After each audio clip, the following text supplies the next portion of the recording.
Terima kasih untuk panitia game. Seru ya, moga-moga sedikit segar untuk semua peserta hari ini. Baiklah Bapak Ibu, untuk selanjutnya kita memasuki acara selanjutnya, yaitu sharing kiat-kiat bagaimana kuliah dan mempersiapkan penelitian agar dapat lulus tepat waktu. Sesi ini akan diisi oleh 2 orang alumni UGM, dan untuk sesi ini akan dipandu oleh Mas Wardi. Kepada Mas Wardi, kami persilahkan. Terima kasih Mbak Dolti. Cek. Bisa jelas nggih. Matur suwun sangat Mbak Dolti atas kesempatannya. Bismillahirrahmanirrahim. Assalamualaikum warahmatullahi wabarakatuh. Waalaikumsalam warahmatullahi wabarakatuh. Salam sejahtera untuk kita semua dan salam sehat di kondisi saat ini semuanya. Amin. Saya lihat ini Sugeng Rawuh, Bu Penny, ketemu lagi Bu dengan saya. Jangan lupa kalidonya Bu. Dan Sugeng Rawuh Pak Nurkolis. Terima kasih Mas Arjen. Mas Nurkolis Nugroho sudah rawuh nggih. Sampun nggih. Mas Kolis. Sampun tadi. Tadi saya lihat ada mungkin lagi asar atau apa. Istirahat asar nggih. Mungkin lagi istirahat asar. Jadi pada ini saya diberi kesempatan untuk memoderatorkan diskusi yang sangat penting menentukan strategi ya. Tadi disinggung oleh Pak Sesba, disinggung oleh Pak Prof Ali dan terakhir oleh Bu Dr. Bu Santi ya terkait dengan dinamika perkuliahan dan dinamika kita tepat waktu, sehingga kondisi saat ini kan berbeda dengan 2 atau 1 tahun yang lalu di mana kita masih bergelut di masa pandemi, di mana di pandemi ini hal-hal yang ekstra itu selalu terjadi, khususnya ketika ada perintah riset di lapangan atau di lab, di mana itu sekarang kondisinya masih PPKM atau lockdown, itu yang sangat-sangat ya mengganggu lah. Dan semoga di diskusi kali ini bisa dengan sharing ini, dengan pengalaman ini, semoga menjadi pencerahan bagi kita yang masih kuliah di petugas belajar di UGM dan di Undip, dan salah satu lagi di Universitas di Salatiga masalah nggak salah ya, untuk tahun 2021 ini ada 1 orang dari BPTP Jateng ya. Oke, begitu. Selanjutnya saya sampaikan oleh yang pertama Mas Nurkolis tadi belum ada ya. Mungkin langsung ke Bu Dr. Penny Wahyu Prihandani. Ini kebetulan beliau ini peneliti senior di Lolit Grati Pasuruan ya, ini insya Allah nih ilmunya banyak ini, dan ini sangat untuk talenta sangat sekali. Dan mungkin Bu Penny, monggo Bu. Halo Ibu. Sambil menyiapkan mungkin coba saya bacakan.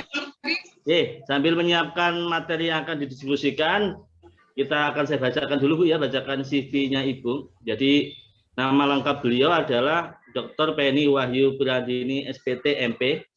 Beliau lahir di Pati 17 Mei tahun 1977. Saat ini beliau bekerja di institusi Lokta Penelitian Sapi Potong Grati Pasuruan. Beliau riwayat pendidikan beliau S1-nya beliau di Universitas Diponegoro Undip tahun 99. Yang kedua beliau S2-nya di Universitas Brawijaya tahun 2012 bila lulus, dan S3-nya di Universitas Gadjah Mada tahun 2018, dan di S3-nya ini cukup cepat Bu ya, 3 tahun sudah selesai. Subhanallah, 2015 sampai 2018.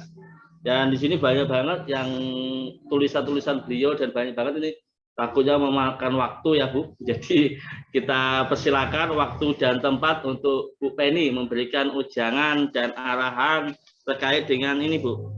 Kiat sukses lulus tepat waktu. Ini tepat sekali dengan kondisi saat ini. Monggo Bu, waktu dan ini saya persilakan. Terima kasih Pak Wardi, Pak Ponjo, Mbak Dolti, Mas Kris. Ini Mas Kris ya. Ya, ini alhamdulillah. Assalamualaikum warahmatullahi wabarakatuh. Salam sehat untuk kita semua. Bisa mendengar suara saya dengan jelas ya, Mas Wardi? Bisa Bu, bisa Bu. Tadi sebut bisa Bu, monggo Bu, dilanjut Bu. Ini bisa ya, bagus bisa. Ya. Cuman alhamdulillah. Agak lemah. Silakan Bu. Sudah jelas ya. Saya Jelas, yang Bu, share jelas. screen ya. Nggih, Bu, nggih. Oke, siap. Nah, ini saya sebenarnya sangat suka nih dengan forum kita yang bersemangat nih, mulai tadi Pak Sesba, Pak Ali, kemudian Bu Ida. Ini semuanya menyemangati kita semua. Kita semua berjuang untuk mendapatkan SIM ya, SIM S2, S3 kita ya. Endingnya itu sebenarnya tadi Bu Ida betul. Nggak terlalu idealis itu kunci untuk lulus tepat waktu. Nah, ya, setuju semua nggak itu? Nah, ini salah satu yang harus kita pegang bersama-sama. Mungkin ini saya sharing ya, karena ini kaget juga ini di kontak Mas Heru Ponco ini jadi narasumber untuk sharing, padahal sebenarnya yang lulus tepat waktu juga ada nih Mbak Danar dari BPTP Lampung, ini juga tepat waktu nih, karena memang dari awal Mbak Danar ini kebetulan Mbak Danar ini saya carikan kontrakan juga di Jogja, langsung saya kasih jurus-jurus jitu. Mbak Danar dari BPTP Lampung, ini ada yang dari BPTP Lampung, itu lulus 3 tahun sama. Ada, Bu, Jadi, dari Pak Gohan itu. Ada, ya, dari BPTP Lampung. Mbak Danar ini saya carikan kontrakan sak jurus-jurusnya, jadi langsung on time 3 tahun. Nah, ini saya lagi menyemangati Mas Freddy sama Mbak Retno ini, kebetulan Oh S2 iya, yang dari Lolit Sapi nih, dari kemarin sudah saya cerewetin untuk lulus 2 tahun. Mana Mas Freddy sama Mbak Retno ini? Nah, ini nanti saya jadi pembicara Mbak Retno sama Mas Freddy nggak 2 tahun lulus, aku izin ya. Jadi ini, Bu, bebannya berat, Bu ya. Tantangan berat juga jadi narasumber ini. Makanya dari kemarin saya ngasih jurus-jurus itu nih untuk Mbak Retno sama Mas Freddy. Semoga bisa menjadikan contoh di forum UGM. Jadi gini ya. Amin, amin. Awal dari forum ini tahun 2008. Tadi disampaikan Bu Ida, kayak di Badan SDM kan belum ada forum. Ini sudah ada satu langkah kemajuan bagi Badan Litbang. Kita sudah punya forum, berdiri tahun 2008 dengan ketua forum pertama itu Pak Samsudin ya, yang sekarang Kepala BPTP Kalimantan Tengah ya. Dulu beliau waktu home base-nya itu di Sulawesi Selatan. Kemudian ada Pak Amri dari BPTP Jateng, kemudian almarhumah Pak Agus Heruwardoyo dari BPTP Kaltim, kemudian ada Pak Boy, yang waktu angkatan saya mengalami 2 ketua forum, 3 ya, mau 3. Nah, ini dengan semangat Mas Ponco bersama Mas Kris, Pak Wardi, Mbak Dolti, ini saya sangat suka sekali. Karena dulu kalau mau jadi pengurus forum itu akeh sing nolak, Pak. Karena apa? Juga memakan waktu. Betul nggak? Saya mau tanya nih sama semua pengurus forum. Mengurusi banyak mahasiswa yang dengan permasalahannya ini benar-benar harus punya effort yang kuat. Saya dengan Pak Boy, dengan Bu Miranti, dengan Bu Atin ini yang masih ada di sini nih, satu angkatan dengan saya, kemudian Mbak Fitri. Ini semua teman-teman harus meluangkan waktu untuk bisa merangkul teman-teman semua yang ada di forum ini. Itu sudah menyita waktu. Saya sangat mengacungi jempol kepada para pengurus forum dengan keikhlasannya saling berdiskusi untuk bisa mengawal teman-teman sampai dengan seperti yang diharapkan oleh Balitbangtan. Saya sangat setuju sekali dengan statement-statement atau paparan materi Bu Ida tadi. Ini banyak kasus yang sudah dialami para petugas belajar itu sudah dikupas habis oleh Bu Ida tadi. Jadi saya menyimak dari paparan beliau, ini mulai dari segala masalah yang dihadapi sampai dengan harus ada yang di DO. Di Litbang ada kok yang di DO. Ini dari BPTP Riau, kemudian dari Bali Tanah itu ada 2 yang waktu saya dengan Pak Boy mengawal di forum, dan ini menjadi pengalaman kita. Pak Boy ini termasuk beliau sangat aware dengan beliau berdua yang termasuk mendapat rezeki DO ini ya, karena mereka sudah kita datangi dengan pribadi, istilahnya kita cari nih masalahnya di mana, kita cari solusinya apa. Nah, ternyata kembali lagi ke individu, kuncinya adalah individu kita sendiri. Tidak ada orang lain yang mampu menolong selain diri kita sendiri. Forum hanya menjembatani. Itu yang perlu saya semangati kepada semua petugas belajar. Tidak ada orang lain yang bisa membantu selain diri kita sendiri. Itu. Dengan banyak berdoa, dengan banyak berusaha, insya Allah kita semua akan mendapatkan hasil yang kita harapkan. Jadi tadi pertama betul, start from the end. Start from the end ini memang harus sudah kita pegang mulai kita masuk menjadi seorang mahasiswa. Dan Bu Ida tadi juga betul, jangan terlalu idealis. Idealis kita taruh dulu. Karena kita kuncinya cari SIM. Ya kan, Bapak Ibu semua setuju dulu nggak? Ini, kalau nggak setuju, ya wis, lupakan lulus tepat waktu. Saya kemarin sudah training di Retno di ruangan saya tuh. Betul. Saya bilang, kalau kamu nggak ini, ya lupakan lulus tepat waktu. Karena saya merasa teman-teman di ruang diskusi S2 maupun S3 waktu di Fakultas Peternakan, mereka itu banyak curhat semua. Jadi kita semua paham betul. Dan saya mendapat wejangan dari promotor saya, Profesor Sumadi itu, dia juga sebagai seorang profesor menyampaikan ke saya waktu awal masuk di ruangan beliau, saya menjadi pertama S3 itu. Bu Penny harus lulus 3 tahun. Yang megang duluan beliau. Saya hanya bisa menyemangati. Yang punya power Bu Penny sendiri. Itu kunci pertama yang saya pegang awal saya menginjak di ruangan promotor saya. Hari pertama saya masuk dan saya kuliah, saya langsung menghadap promotor saya. Karena pada saat itu saya pemulihan ternak, dan yang lektor kepala dan profesor kalau di Fakultas Peternakan kan cuma Prof. Sumadi, dan beliau paling ditakuti oleh para mahasiswa. Dan langsung saya menghadap, mengetok pintu beliau, langsung saya mendapat wejangan 3 jam. 3 jam saya hari pertama menginjak kampus di ruangan lantai 4 gedung D. Beliau bilang, saya target Bu Penny lulus 3 tahun harus selesai. Mohon dukungan dan doanya dan bimbingannya, Prof. Saya langsung begitu jawabnya.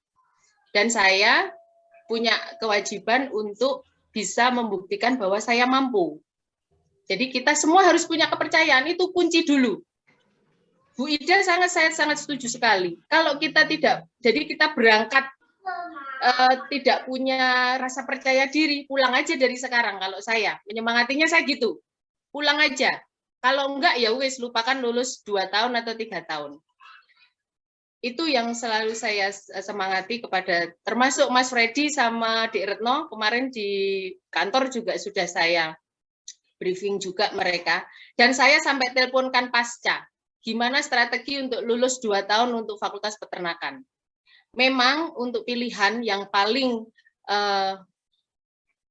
bisa kita capai itu kalau by riset. Kalau menurut Pasca pun kemarin seperti itu. Kenapa begitu? Kalau by riset, kita kan seorang peneliti nih. Kita kan seorang peneliti, kita sudah pegawai, kita sudah pegang SIM seorang PNS. Kalau sudah SIM PNS, bisa kita ambil yang by riset. Kenapa? Karena kita bisa mempercepat kemampuan kita lulus 2 tahun, itu dari hitungan itu dengan by riset itu bisa kita lakukan. Karena kita ngambil kuliah cuma 6 semester. Kemudian kita langsung di semester 2 itu bisa mulai mengajukan proposal dan bimbingan untuk langsung melakukan riset. Di semester akhir 2 kita bisa mulai nulis jurnal dengan data awal, data pada seminar hasil 1. Itu sudah, kalau S2 insya Allah gampang, lulus 2 tahun itu cincai lah kalau gitu, boleh dibilang gitu ya. Coba ini Mas Heru ini bimbingannya Pak Ali ya, Pak Ponco ya. Mas Ponco ini 2 tahun ya Mas Ponco ya? Sekarang masuk, ya. Masuk ke semester 5, masuk semester 5. Oh, masuk semester 5 ya? Nggak apa-apa, tapi kan tinggal ujian tesis ya. Mas Ponco S3 ya? Apa S2? S3, Ibu. Beliau S3, Bu. Mas Ponco pembimbingnya Prof. Ali? Prof. Ali super sibuk. Bimbingannya Prof. Ali kemarin teman saya wakil rektor 2 Kanjuruhan 4 tahun nih. Tapi yang salah sebenarnya beliau sendiri. Karena beliau di penelitiannya itu harus ngulang. Itu yang harus kita siasati juga. Kalau penelitian ngulang itu udahlah. suatu hal yang memang jadi nasib kita. Jadi tetap satu-satunya kita harus berdoa, jangan pernah lupa. Harus wajib-ain. Kalau cowok saya sarankan selalu jamaah 5 waktu. Harus Amin. itu wajib-ain. Saya tuh kalau pas revisi itu saya lagi revisi, lagi pusing-pusingnya udah nggak ketemu langsung berangkat ke masjid jamaah. Nanti pulang dari masjid nemu aja yang tertuang di laptop itu pasti itu. Udah, insya Allah diberi kemudahan. Ini prolognya nih, prolognya. Nah ini saya mau lihatkan foto forum waktu saya ujian terbuka ini tahun 2018. Ada Mbak Fitri ya, ada Pak Boy. Nah ini Mbak Fitri tadi masih belum lulus nih. Kemudian Mbak Atin, alhamdulillah ini sudah lulus ya Mbak Atin. Mbak Fitri tinggal hitung hari. Nah ini semangat mahasiswa kita ini, batik forumnya dipakai juga sama Mas Ponco ya. Pakai dong. Ya, oke. Nah ini kemudian ini ujian terbuka saya. Alhamdulillah untuk Balitbangtan kemarin saya 2 kali ujian, jadi ujian tertutup dan ujian terbuka. Kemudian memang promotor saya menghendaki saya harus ujian terbuka, karena beliau sebagai promotor harus bangga bahwa saya sudah bisa lulus 3 tahun dengan strategi yang memang beliau sudah memberi strategi ke saya untuk bisa mencapai 3 tahun itu.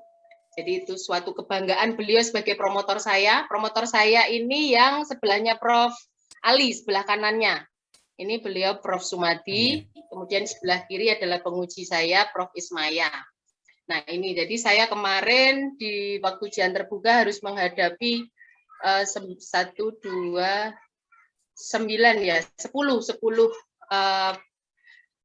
penguji yang harus saya jawab di podium itu. Saya didampingi dua mahasiswa S3, itu satu angkatan saya, dosen Undip Pak Cahya, kemudian yang sebelah kanan itu Bu Latifah, sekarang beliau dosen di Papua.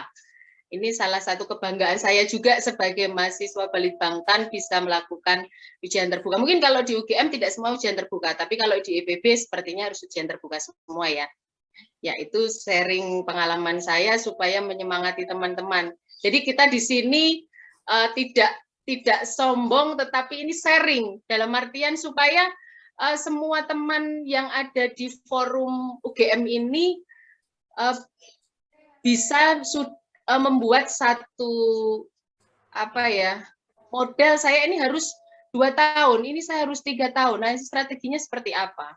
Jadi kalau pengalaman saya kemarin, saya masuk di 2015, terus kemudian saya seminar proposal, itu di semester 3, seminar proposal, tapi saya masuk pertama itu saya ke ruangan Prof. Sumadi sudah bawa bendelan proposal yang sudah saya jilid, yang sudah saya diskusikan dengan Pak Bambang Setiadi waktu itu, orang pemulihan dari Balitna, dan beliau juga pernah menjadi kepala Balitna, dan itu saya serahkan ke ruangan beliau, kemudian beliau baca.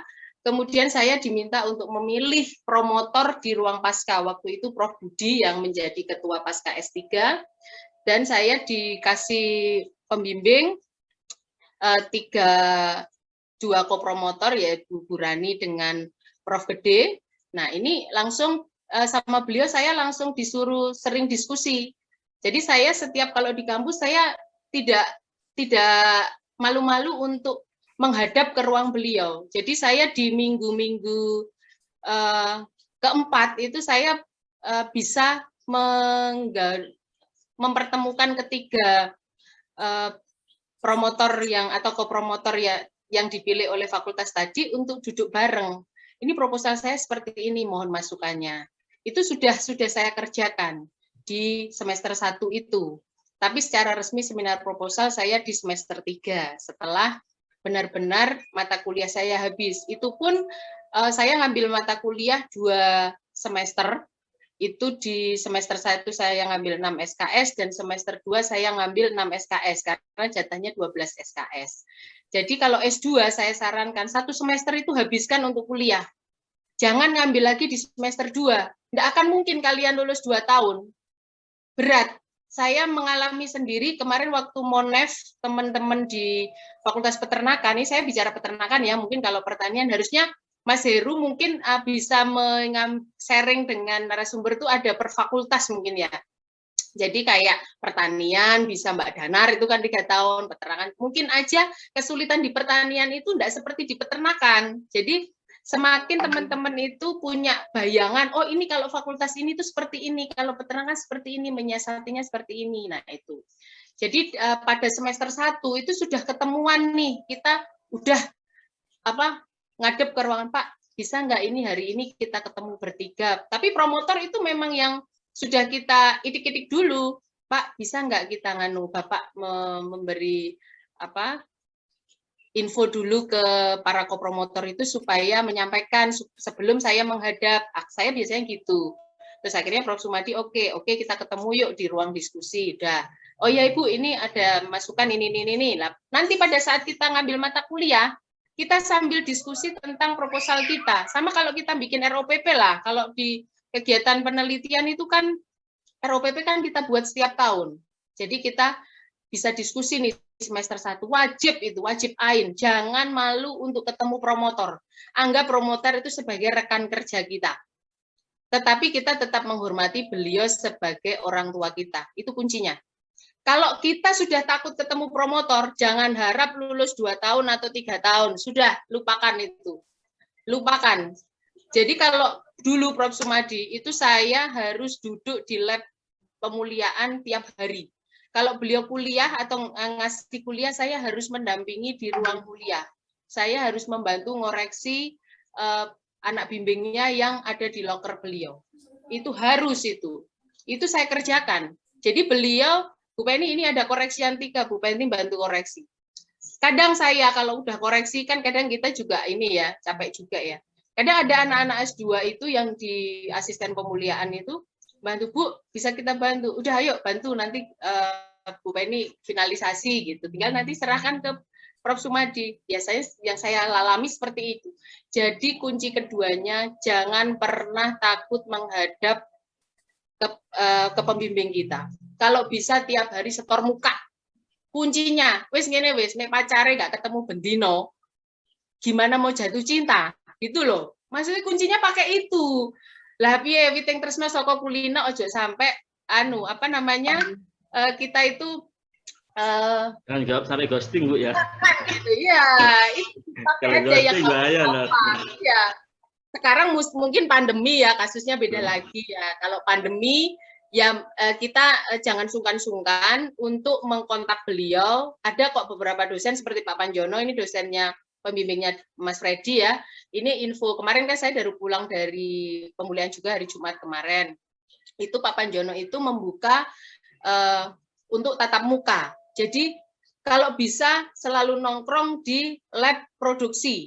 Itu kalau yang peternakan. Di Retno juga gitu. Harus sering nongkrong di mana dosen pembimbing yang ditunjuk oleh Pasca ini berada. Setorlah muka.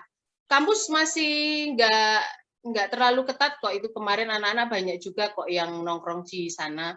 Tapi tetap kita harus janjian juga karena beberapa dosen kan kemarin info dari Bu Rani juga mereka jenuh juga nih sudah di rumah sepertinya. Tapi tetap protokol double masker ya. Ini yang utama. Ini untuk yang baru-baru nih. Kalau yang sudah lama-lama udah terlanjur mah tinggal atur strategi mesti akan sesuai dengan yang diharapkan nih Mas Heru, Mas Wardi. Ini Mas Wardi udah lama ini. Mas Wardi angkatan tahun berapa, Mas? Tahun lalu, Bu, tahun 2020 saya. Masuk 3 semester, Bu, di Papet juga. Dan apa yang cerita nama Ibu, apalagi Prof. Sumadi. Ya, Bu. Prof. Sumadi pembimbingnya? Bukan, Bu. Cukup tahu kalau dengan Prof. Sumadi, Bu. Bukan, Bu. Saya ngambil nutrisi, Bu. Oh, nutrisi. Pak siapa? Ya. Bu Dr. Nafiatul Umami, Bu. Oh, Bu Nafi. Bu Nafi itu gampang loh, Mas. Bu Nafi itu kan paling enak. Cina Manpati, Bu. Menayang-nayang kita. Strateginya harus nongkrong terus di situ. Harus setor muka. Itulah kalau nggak ketemu pacar tiap hari direbut orang. Itu kuncinya. Wes, 2. Itu saya ngasih jurus-jurus yang gampang-gampang aja, jangan yang susah-susah. Nanti kalau kuliah itu kalau sudah mikir kuliah itu sudah berat nanti. Jadi yang dipakai yang teknis-teknis gampang. Jadi tiap hari setor muka kuncinya. Kalau sudah setor muka pasti ditanya sampai mana. Lah kalau sudah ditanya sampai mana? Oh, sampai ini. Dia ngasih tugas, langsung lari ke perpustakaan. Kalau saya gitu. Hari ini Prof. Sumadi ngasih tugas, saya tuh biasanya langsung ke ruang diskusi. Ayo, siapa yang mau nongkrong di perpus pusat? Jalan sudah kita bersamaan. Kalau mau makan, makan aja dulu. Kalau enggak, bawa makanan di perpus. Saya biasanya nongkrong perpus sampai tutup. Saya senang nongkrong di sana, karena saya bisa baca tesis, saya bisa baca disertasi, terus kemudian saya bisa nyari internet, itu gampang di situ. Biasanya perpus pusat tutup jam 8:30 kalau dulu. Jadi di situ aja, GoFood juga gampang kan? Nah itu kuncinya. Udah wis, kalau itu dikerjakan, lulus 3 tahun atau 2 tahun itu cincai. Maksudnya gampang ya. Dalam artian itu semangat kita dulu. Kalau saya menyemangati gitu. Kalau Bapak Ibu mikir tadi yang disampaikan Bu Ida, hamil, terus kemudian masalah keluarga, itu pasti ada. Saya juga memboyong keluarga saya semua. Saya bawa semua ke Jogja. Anak saya itu 5 tahun, mulai dari kelas 2 SD sampai lulus SMP. Itu semua saya boyong. Tapi mereka juga tahu gimana kan kita punya target. Berangkat ke Jogja itu untuk apa? Untuk cari SIM sekolah. Jadi kalau sudah begitu, kita perlu kooperasi dari keluarga kita. Itu kuncinya. Keluarga nomor 1 juga, karena keluarga ini kunci untuk kesuksesan kita. Kalau di dalam keluarga kita ada permasalahan, pasti itu akan mempengaruhi studi kita. Jadi kuncinya kita tetap harus, kalau yang Muslim, harus bisa selalu berjamaah. Itu harus. Itu sudah saya buktikan. Memang hal-hal seperti itu kadang-kadang kita nggak semuanya bisa menjalankan, tapi itu memang menjadi suatu kemudahan bagi kita untuk bisa menyelesaikan target yang sudah kita tetapkan. Itu yang sudah saya alami ya, saya cerita diri saya sendiri, supaya Bapak Ibu semua itu bisa ya nanti mencontoh, coba dibuktikan, bisa nggak tepat 3 tahun, bisa nggak 2 tahun. Terus jangan lupa untuk kalau yang masih kuat Senin Kamis, ya Senin Kamis, kemudian kalau yang sholat tahajud wajib itu, jam 3 harus bangun. Jam 3 bangun, nanti kepikiran untuk nulis tesis atau disertasi, itu insya Allah pasti ada kemudahan. Terus kemudian di sejarah saya ini dibaca ya, mungkin untuk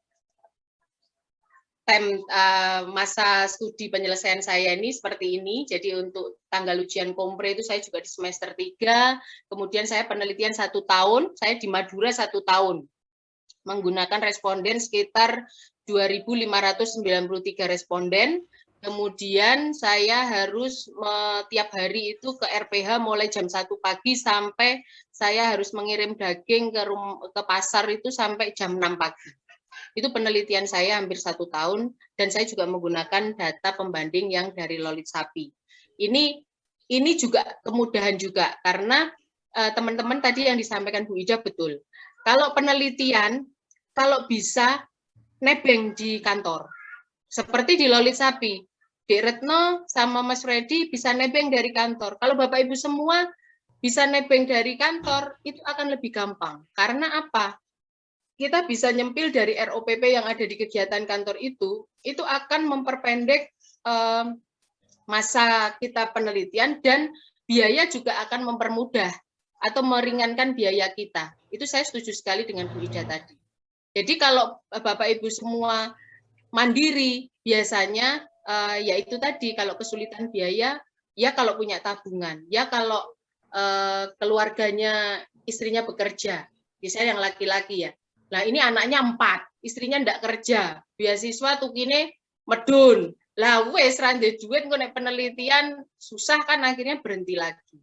Jadi memang ini harus dipikirkan dari awal. Kalau misalnya biaya itu tetap kuncinya juga, karena kalau penyusunan RAB di Litbang untuk biaya penelitian tidak seperti harapan kita. Terkadang kita butuh 60, cuma di ACC 20. Kayak kemarin saya menyampaikan RAB 200, saya hanya di ACC 66 juta. Seperti itu. Jadi kita memang harus ada pengorbanan dari sisi biaya ya.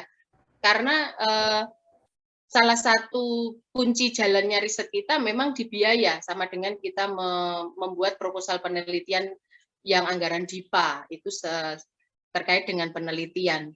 Nah, itu untuk sharing masa studi saya. Nah, ini untuk pengalaman saya tadi saya sudah sampaikan di awal, mulai dari menghadap promotor harus seperti kita cari pacar kita lah, sehari itu kalau nggak ketemu rasanya kecut gitu ya. Nah, samain promotor sama kopromotor itu kayak nyari pacarnya, itu kunci wis paling gampang itu, kerjakan mesti kita bisa lulus 2 tahun atau on time 3 tahun untuk yang S3.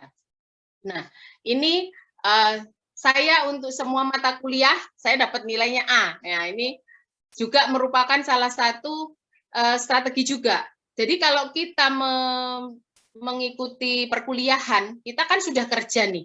Saya yakin dosen kita itu sudah menaruh salah satu ada nilai plus dulu karena kita sudah menjadi seorang pegawai. Jadi kalau mereka mau ngasih nilai jelek, kalau kita itu tidak nemen-nemen, itu nggak akan dia berikan. Pasti A itu akan di tangan selama kita bisa menyelesaikan semua tugas-tugas itu dengan benar, atau istilahnya dengan sungguh-sungguh lah. Benaran itu relatif ya, yang penting kita sungguh-sungguh, dan kita sudah menjadi seorang PNS itu sudah nilai plus tersendiri. Mereka akan punya rasa yang hormat berbeda dibandingkan mahasiswa yang belum kerja. Itu kelebihan kita. Itu hal yang harus kita pegang juga. Jadi kita sudah PNS, kita sudah punya institusi tempat bernaung kita, ini mereka punya rasa sungkan juga kok ke kita. Kalau kita berperilaku menghormati beliau seakan-akan mereka adalah rekan kerja kita, kita pun akan dihormati mereka. Dan mereka pun akan memberikan sesuatu yang memang harus kita terima, seperti meluluskan kita 2 tahun, meluluskan kita 3 tahun, itu akan mereka berikan. Dan mereka pun akan memandang kita ini sebagai rekan kerja yang nantinya seandainya kita sudah lulus itu, pasti kita akan menjadi rekan kerja mereka. Itu yang pernah disampaikan juga oleh Prof. Gede, kemudian Bu Rani, ataupun Prof. Sumadi. Makanya sampai detik saya sudah masuk kantor pun, saya masih menjalin kerjasama penelitian dengan Bu Rani, dengan Prof. Sumadi. Makanya saya kemarin di WA Mas Heru, saya masih nge-lab di sana. Saya masih berfoto dengan kopromotor saya. Kopromotor saya namanya masih saya masukkan di dalam publikasi saya sekarang. Itu mereka juga sudah senang karena mereka juga perlu KUM. Kita perlu juga untuk peneliti kita, HKM kita kan. Semakin banyak afiliasi kita, semakin nilai publikasi kita itu akan menjadi lebih berkualitas. Itu yang harus menjadi perhatian juga bagi kita semua. Jadi kiatnya gini, pahami kewajiban dasar mahasiswa, yaitu sebagai pelajar. Jadi meletakkan kewajiban dulu sebagai pegawai, wes, ojo pikir dari pegawai. Wes mau pindah BRIN, mau pindah ke Badan SDM, ojo pikir, jangan pikir. Kerjakan ya dhisik 2 tahun lho, ora usah mikir. Sampe mlebu ning gone Kemenkumham terserah wes. Pokoknya SIM, ambil SIM dulu S2 sampai S3. Lupakan itu. Jadi pegawai dilupakan. Jadi sekarang jadi mahasiswa. Mahasiswa apa? Harus nurut ke pembimbing. Udah, itu wes. Kerjakan itu aja, paling gampang. Jadi tugas-tugas perkuliahan, praktikum segala macam itu sudah jadi makanan pokok kita kalau kita menjadi seorang mahasiswa. Kemudian yang kedua, target. Maksimalkan rencana studi. Tadi, start from the end. Nah, tadi udah dibilang Pak Sesba, Pak Ali, kemudian Bu Ida juga sudah. Nah, ini gimana kita harus punya strategi supaya 2 tahun itu kepegang. Jadi, perkuliahan itu mengikuti semua bagian dari kita nanti menghadiri kelas online, mengerjakan tugas itu pasti. Tapi kita tetap punya strategi. Terus, prioritas, misalnya ada prioritas kegiatan yang harus kita utamakan yang mana dulu. Misalnya mau prioritas forum, nah ini prioritas keberapa? Mau revisi dulu, atau mau ngurusin anggota forum, atau mau ngerjain apa? Ini harus punya apa ya istilahnya, planning. Jadi misalnya kalau prioritas pertama kan kita sekolah nih, balik lagi. Kalau besok perbaikan tesis atau tugas ini harus masuk dulu, ya lupain kerjaan yang jadi forum nih, mungkin yang pengurus kan sibuk nih, kerjain tugasnya dulu, baru atau revisi tesis atau disertasinya dulu. Saya yakin semua pengurus forum akan maklum. Oh sebentar ya, saya masih revisi. Oh saya lagi ngerjain tugas. Jangan terus salah. Jadi pengurus forum sibuk kok tugas kuliahnya sama revisiannya ditinggal. Ajang pelarian diri. Lupakan lulus 2 tahun sama 3 tahun. Itu yang ketiga, prioritas setiap kegiatan itu harus punya. Misalnya nanti ngurusin istri nganter kemana, ke pasar lah. Nanti harus ketemu pembimbing jam yamin. Istrinya suruh naik Gojek aja, yang mahasiswanya berangkat nemuin pembimbing. Itu salah satu yang gampang. Tentukan prioritas dulu kegiatan. Jangan kok istrinya masak, melok masak, atau ke pasar lama-lama nggak jadi. Ini maksud saya gitu. Jadi harus punya prioritas. Karena saya di sini kan memberi motivasi untuk lulus sesuai dengan waktu yang sudah ditetapkan oleh Litbang. Terus yang keempat, membagi waktu dan memanfaatkan secara efisien. Ya sama. Jadi tadi, kalau kita misalnya waktu dengan keluarga ini lebih banyak dan kadang-kadang males mau buka laptop, males mau baca jurnal, muta-muta. Lah, cara melawannya harus ada. Masa kita sekolah buka jurnal muta-muta, ya jangan harap lulus. Nanti emangnya yang mau ditulis resep membuat Black Forest. Masa gitu kan ya nggak mungkin, ya kan? Maksudnya seperti yang disampaikan Bu Ida itu kan dialami, tetapi kita harus melawan. Istilahnya kita harus bisa melawan diri kita sendiri, karena kunci kita adalah keberhasilan tetap ada di diri kita. Jadi melawan diri kita sendiri. Oh gimana sih supaya aku enjoy buka laptop?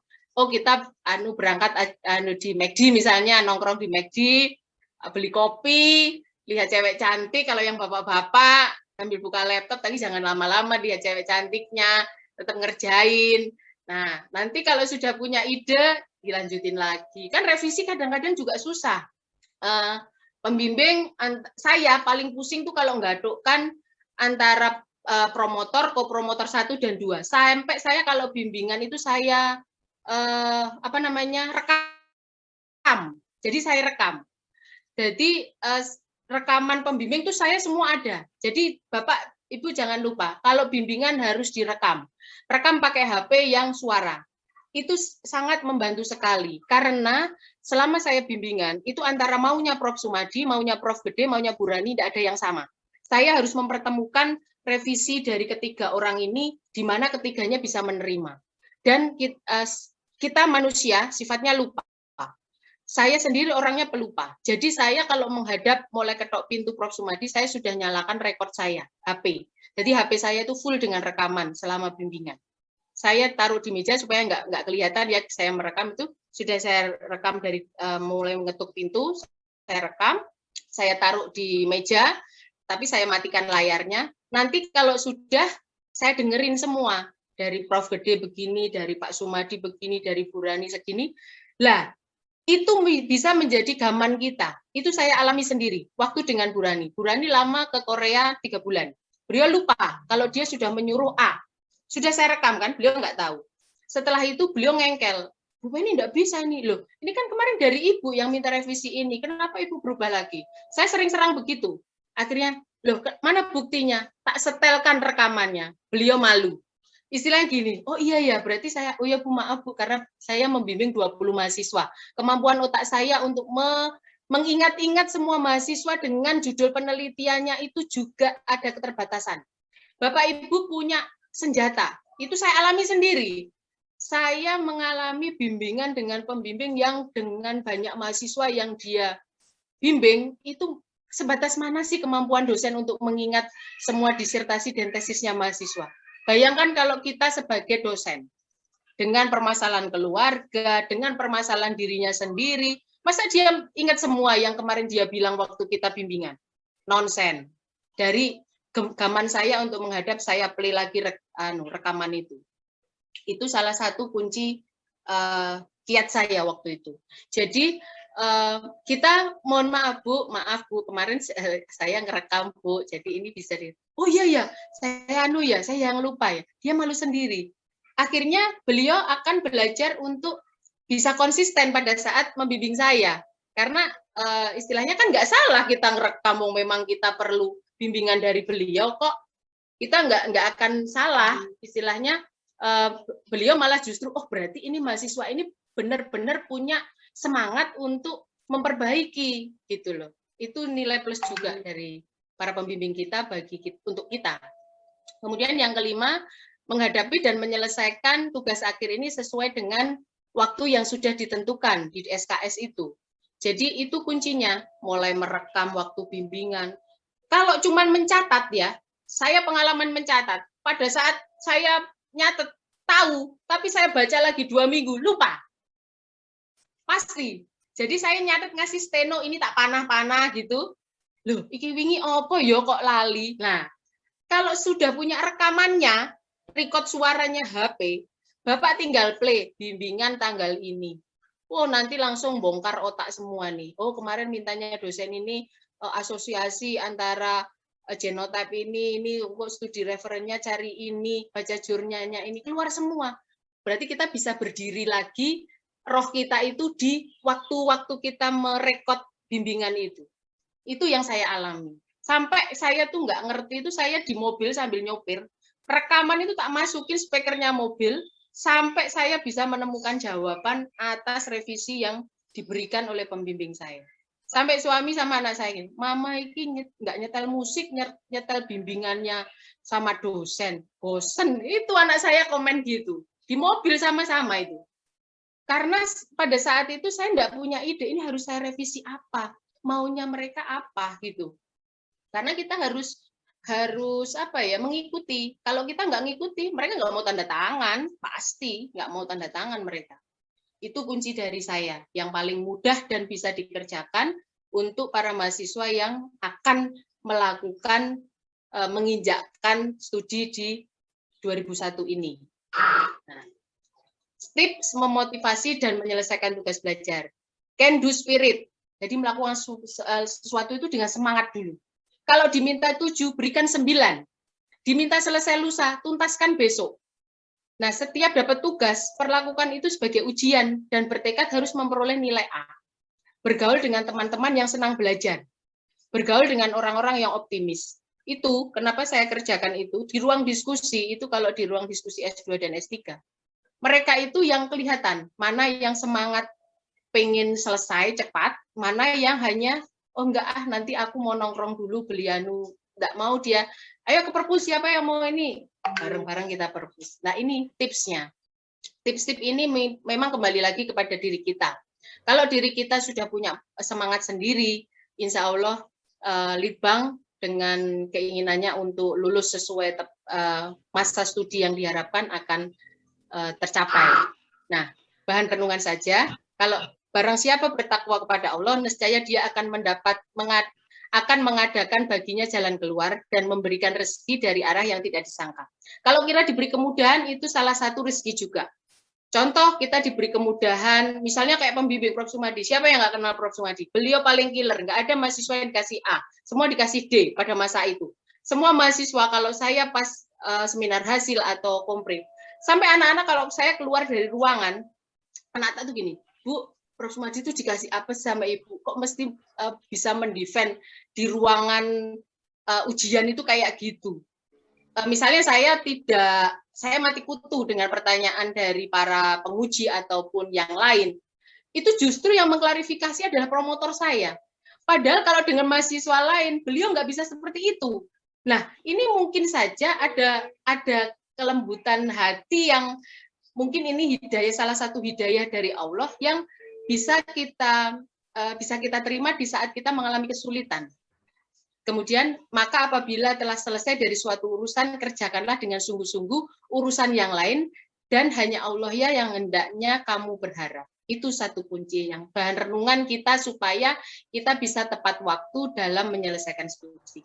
Karena kita, sekolah ini juga rezeki. Tadi yang disampaikan juga. Dari semua yang masuk di dalam pendaftarannya Litbang, Bapak Ibu yang terpilih. Berarti Bapak Ibu itu sudah ada nilai plus dan salah satu yang terpilih mendapatkan rezeki dari Allah, dan jangan lupakan rezeki itu dan jangan sia-siakan rezeki itu.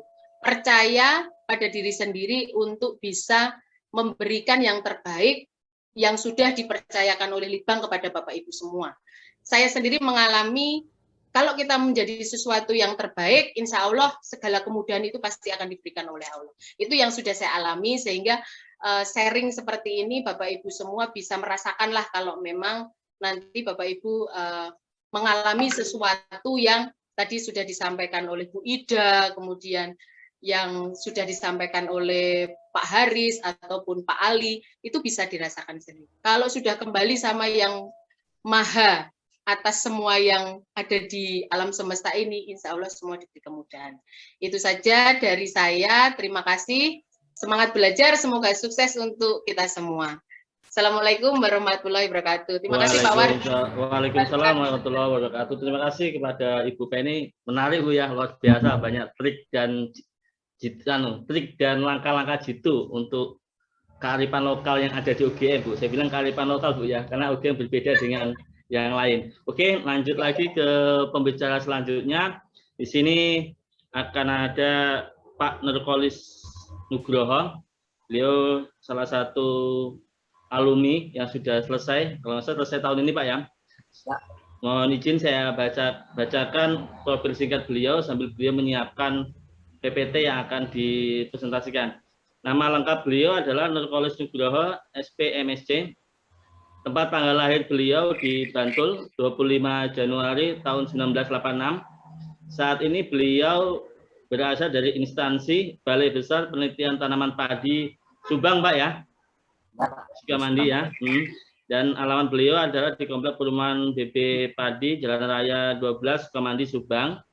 Riwayat pendidikan beliau, 1. Pemulihan tanaman UGM, lulus tahun 2009. Kedua, S2 Agronomi UGM, lulus tahun 2021. Masih banyak lagi sebetulnya CV beliau, cuman karena waktu dan ini kita dibatasi oleh waktu dan dipersingkat oleh waktu, mohon waktu dan tempat monggo di sketsa ke Pak Nugroho. Monggo Pak. Matur nuwun Mas Wardi. Sama-sama Pak. Assalamualaikum warahmatullahi wabarakatuh. Waalaikumsalam warahmatullahi wabarakatuh. Salam sejahtera, salam sehat, salam semangat untuk kita semua. Yang saya hormati Ibu Penny, salam kenal juga. Yang saya hormati Pak Nur, Mas Heru Ponco. Yang berbahagia teman-teman semua, petugas belajar, izin belajar. Saya juga mantan petugas belajar. Saya masuk UGM 2009 dan alhamdulillah lulus 2021 kemarin. Izin saya share PPT. Suara saya terdengar? Apakah terdengar suara saya ya? Jelas ya? Jelas Pak, monggo Pak. Jelas, Mas. Jelas banget Pak. Sama Pak Ketua Forum diminta untuk berbagi pengalaman tentang proposal dan penelitian lancar. Ini hanya pengalaman pribadi saya untuk menyambut mahasiswa baru tahun 2021. Sebagai sambutannya, sebentar. Ya full screen aja Pak Nurkolis. Dalam proses. Nah, ya, sebagai sambutan saya kepada mahasiswa baru, selamat menjalankan tugas belajar. Saya mengulang tadi narasumber sebelumnya, dalam menjalankan tugas belajar tentu harus fokus. Tujuannya adalah belajar, menyelesaikan tugas belajar. Mungkin bonusnya bisa pulang kampung ke rumah orang tua. Bonusnya jalan itu bonusnya. Tapi tujuannya adalah belajar, tugas belajar. Dan yang kedua yaitu tentukan target di awal. S2 2 tahun, S3 3 tahun kurang lebih begitu. Itu juga pesan yang diberikan kepada saya pada waktu dulu pertama masuk UGM. Dan saya terapkan, ternyata saya berhasil melewati 4 semester yang menyenangkan. Jadi teman-teman yang sedang menjalankan tugas belajar harus senang dulu, senang menjalankan tugas belajar ini. Jangan jadi beban, jangan stres gitu ya. Jadi 4 semester yang menyenangkan bagi saya itu, saya diterima di UGM tanggal 12 Agustus dengan segala usaha yang saya lewati. Mungkin teman-teman ada yang tahu sejarah saya bisa masuk UGM. Dan saya di S2 Agronomi itu ada yang namanya seminar kelas. Saya lakukan di tanggal 18 Oktober. Seminar kelas itu adalah studi referensi yang untuk diseminarkan di kelas. Ini saya gunakan untuk menyiapkan proposal. mengerjakan proposal. Jadi saya ambil tema itu, jadi saya sudah siapkan ibaratnya bab 1, bab 2 proposal itu di semester 1. Semester 2, alhamdulillah saya di tanggal 20 Juli 2020 seminar proposal. 1 hari setelahnya saya sudah diizinkan untuk ujian komprehensif, dan di semester 3 saya gunakan full untuk penelitian. Dan di semester 4 di tanggal 22 Februari saya sudah bisa submit jurnal, 11 Mei diterima, kurang lebih 76 hari bisa diterima jurnal. Saya tidak melakukan seminar hasil di kampus, tapi saya mengikuti seminar internasional pada tanggal 25 Mei, ujian tesis di 9 Juni, langsung yudisium di bulan yang sama 23 Juni, dan di bulan Juli wisuda, akhirnya lulus. Hanya dalam 4 semester yang menyenangkan. Semoga teman-teman juga melewati semester-semester yang menyenangkan, tidak ada yang terhambat, semuanya lancar dan mudah. Gitu. Saya akan berbagi pengalaman saya bagaimana menyusun proposal hingga penelitian yang lancar. Sebenarnya menyenangkan ini setelah saya itu melewati 1 semester awal. Semester awal, pas belum semester awal itu saya melewati yang mengalami stres gitu ya. Stres, beban, tapi saya melewati itu dan akhirnya senang dengan tugas belajar ini. Karena sebelumnya saya itu jarang terlibat dalam penelitian, tapi di kantor itu banyak ya, dilibatkan di administrasi. Jadi begitu disuruh sekolah itu stres, beban. Tapi semua itu saya rubah menjadi tugas belajar itu senang, saya lakukan dengan senang hati. Karena saya stres di awal, saya itu dari semester pertama sudah halu. Jadi halu saya itu, semester pertama saya sudah menyusun kerangka proposal. Saya minta pedoman penulisan proposal penelitian itu di akademik pasca UGM, pasca pertanian maksud saya. Kan ada itu ya, tujuan, disuruh covernya seperti apa, daftari seperti apa, halaman pesannya seperti apa, saya sudah susun itu semua. Walaupun nama pembimbingnya belum ada, judulnya hanya masih mengarang begitu, isinya juga baru bab 1, bab 2, bab 1 pendahuluan, latar belakang, saya tulis semua itu. Jadi maksud saya di semester awal itu saya sudah jalurnya menyusun proposal. Itu dia yang pertama. Jadi pedoman penulisan tesis atau disertasi. Kalau teman-teman sudah menguasai itu, sudah tidak ada hambatan menulis proposal. Yang kedua yaitu saya memahami, teman-teman bisa pahami syarat-syarat administrasi ini. Jadi jangan sampai nanti jadi kendala atau tidak tahu atau tidak memenuhi syarat ketika mau seminar proposal, ternyata belum memenuhi syarat apa. Jadi harus dipahami betul syarat-syarat administrasi itu agar semua memenuhi, dan seminar proposal, ujian kompre, ujian tesis itu bisa dilewati dengan baik gitu. Jadi yang akan saya sampaikan itu bukan suatu urutan, tapi apa yang saya lakukan untuk menyusun proposal, melakukan penelitian, dan akhirnya lulus 2 tahun, S2 2 tahun. Nah, mungkin ini mirip yang disampaikan oleh Ibu Penny, yaitu di semester awal sebelum pandemi, jadi Agustus 2019, pandeminya di 2020 ya, kalau nggak salah seperti itu. Saya nongkrongnya juga di perpustakaan. Saya kuliah itu berangkat ke kampus itu kuliah, kantin, ruang belajar, dan perpustakaan. Apa yang saya lakukan yaitu buka laptop, cari jurnal, atau masuk ke ruang ETD, lantai 2, perpustakaan lantai 2. Jadi kita bisa baca tesis, baca disertasi di sana. Tujuannya apa? Tujuan saya adalah biar saya tahu bagaimana tesis itu seperti apa, disertasi apa. Saya baca yang sekiranya sesuai dengan tema-tema yang ingin saya teliti. Tema-tema yang sesuai dengan yang saya inginkan. Jadi saya nanti akan dapat ilmunya, dapat juga posisi peta di mana penelitian yang akan saya lakukan itu apakah sudah pernah dilakukan atau baru atau melengkapi begitu. Jadi teman-teman yang belum tahu nih, ETD UGM ada di lantai 2 perpustakaan pusat begitu. Jadi baca di situ tidak boleh di copy, tapi boleh dibaca. Untuk perbanyak update dan referensi ini, saya targetkan berubah-berubah tapi ya. Per minggu, saya karena bahasa Inggrisnya masih belum lancar, per minggu paling enggak saya bisa mengetahui 2 jurnal seperti itu. Teman-teman bisa sesuaikan dengan kemampuan masing-masing.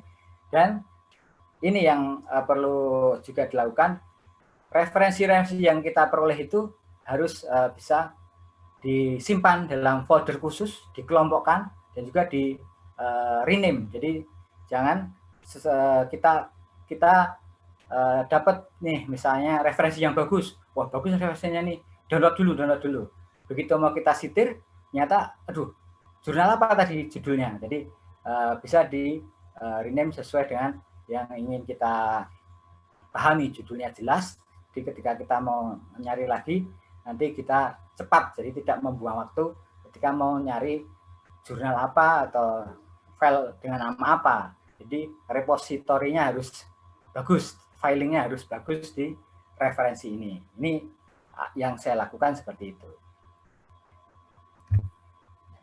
Dari referensi-referensi di semester pertama ada seminar kelas, saya banyak mencari referensi, saya kumpulkan tema yang ingin saya teliti, saya tuangkan dalam proposal. Saya buat outline penelitian yang masih ibaratnya kasar lah, masih terlalu umum, masih terlalu lebar begitu. Saya konsultasikan ke beberapa calon pembimbing. Ini baru calon, jadi saya beranikan untuk menemui dosen-dosen ini. Saya ajak diskusi, minta saran, akhirnya dapat banyak saran, dapat banyak masukan, akhirnya memperbaiki dari outline penelitian yang saya ajukan saya konsultasikan pada calon pembimbing itu. Yang ketiga ini suatu kebetulan, jadi outline saya ini saya komunikasikan kepada peneliti di kantor, apakah ada ROPP, RPTP yang bisa memayungi penelitian saya ini. Dan akhirnya ternyata ada. Jadi alhamdulillah penelitian saya bisa dimasukkan ke bagian RPTP di kantor. Ini mungkin teman-teman juga bisa melakukan hal itu. Penelitian-penelitian apa yang sekiranya bisa masuk pada RPTP atau ROPP di kantor seperti itu. Nah, ini seperti yang disampaikan tadi Bu Kapus atau Bu Beni juga, pilih tim pembimbing. Saya ingat dulu Mas Ponco memberikan nasihat pada saya tentang cara memilih tim pembimbing ini. Pertama memang lihat kompetensinya. Saya penelitian padi, saya cari ahli padi di Fakultas Pertanian. Yang kedua yaitu pertimbangan jaringan penelitiannya. Saya dulu dipilihkan oleh prodi begitu pembimbing, tapi saya yang kedua ini tidak setuju begitu. Saya akhirnya berdiskusi dengan Kaprodi, minta mengajukan dosen pembimbing yang lain yang mempunyai jaringan penelitian, sekiranya bisa membantu memperlancar penelitian saya. Saya menghadap Kaprodi, meminta pembimbing yang lain sesuai yang saya inginkan. Saya bahkan meminta 2 tanda tangan surat kesediaan, kesediaan jadi dosen pembimbing dari Kaprodi itu. Dia yang akhirnya saya putuskan dosen pembimbing saya itu yang satu adalah Kaprodi, yang dua adalah Wadek Kerjasama. Yang saya pastikan itu hubungan dari 2 pembimbing itu harmonis seperti itu. Kenapa saya pilih Kaprodi dan pakai dekan gitu ya? Pasti mereka sibuk, tapi ada hal-hal yang saya minta bantuan kepada mereka. Ternyata karena saya menginginkan penelitian di Kalimantan waktu itu, tidak di Jogja, jadi karena jaringan penelitian pembimbing saya ini, saya dapat melakukan penelitian di Balitra kan masih lingkungan kita. Saya dapat melakukan penelitian juga di Universitas Lambung Mangkurat karena bantuan tim pembimbing saya ini.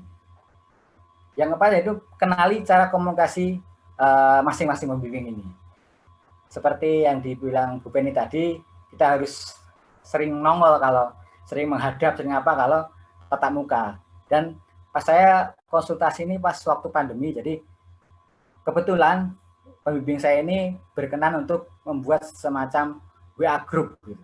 Jadi apa-apa perkembangan penelitian saya, penelitian proposal bisa dikomunikasikan lewat WA group. Jadi setiap ada perkembangan penelitian saya upload di WA group. Saya ada kendala saya bilang, jadi cepat ada solusi.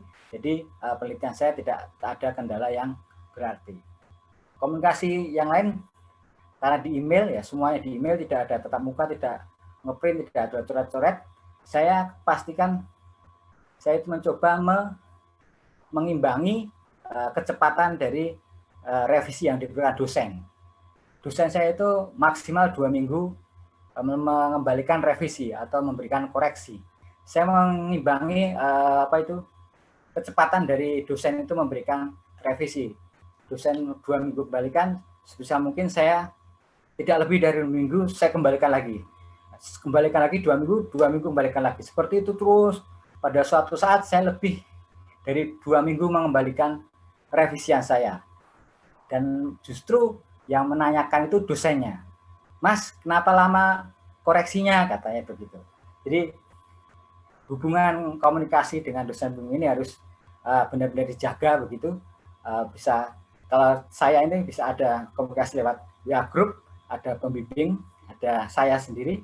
Jadi walaupun tidak bertemu, komunikasi tetap jalan. Di email juga kecepatannya saya imbangi, jadi begitu. Jadi tidak ada kendala dalam penelitian. Nah, ini yang saya pilih, yaitu gunakan metode yang tepat. Karena saya penelitian tidak di kampus, tidak di Jogja, jadi saya menyesuaikan metode-metode yang saya gunakan itu yang bisa dilakukan di lokasi penelitian. Saya penelitian di Kalimantan, saya mengambil sampel-sampel apa semua di Kalimantan.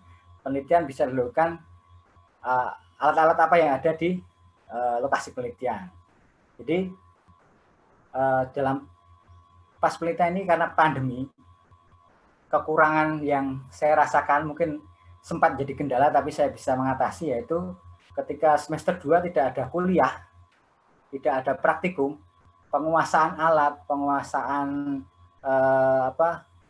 pengambilan data, pengamatan itu agak kurang karena tidak ada praktikum. Nah ini gimana cara menguasai alat-alat itu? Saya cari orang yang lebih ahli untuk membantu ini.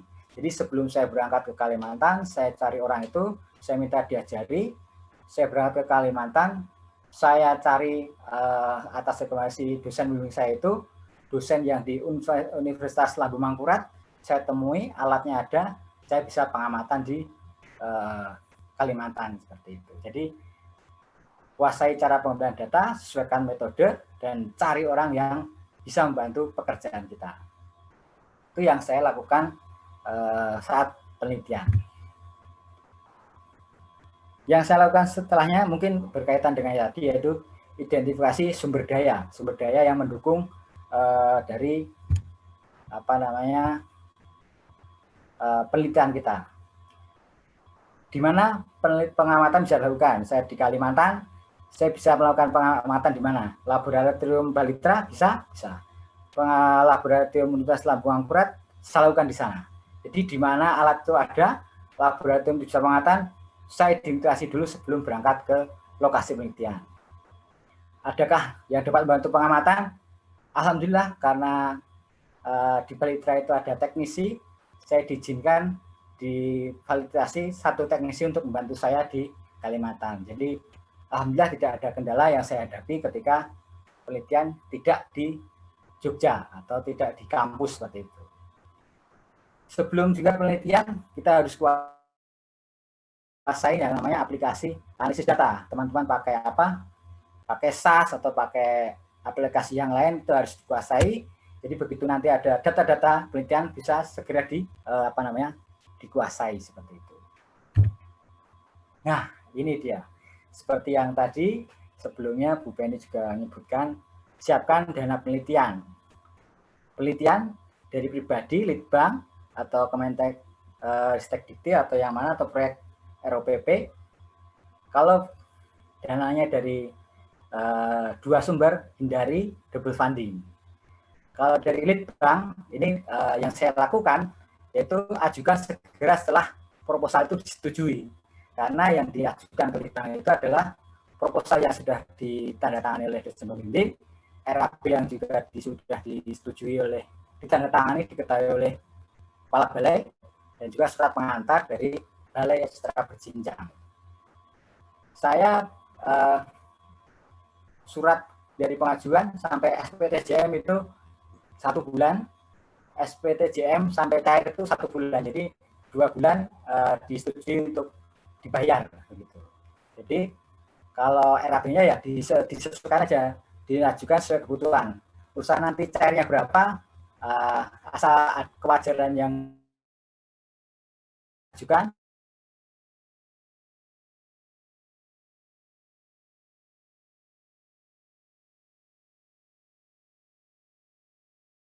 disetujui, persen yang diajukan itu disetujui. Alhamdulillah kalau tidak menggunakan dana pribadi, jadi masih bisa lancar begitu. Itu yang saya lakukan. Nah, selanjutnya yaitu susun jadwal penelitian. Ini seperti yang tadi disebutkan sebelumnya, penting. Jadi kita sudah, karena kita itu menyusun proposal, menyusun rencana, itu adalah manajernya. Jadi kita susun jadwal tanamnya kapan, pengamatan kapan, dan pastikan pengamatan itu tidak ada yang terlewati. Dan kapan-kapan kita harus meng-hire orang, itu kita tahu karena kita berhasil, kita bisa menyusun jadwal yang benar seperti itu. Jadi ini yang saya lakukan, bisa teman-teman praktekkan nanti. Nah, analisa data segera. Tabulasi data, kalau numpuk itu jadi males. Kalau data masih sedikit, ditabulasi, diolah datanya, langsung dimasukkan ke dalam tabel.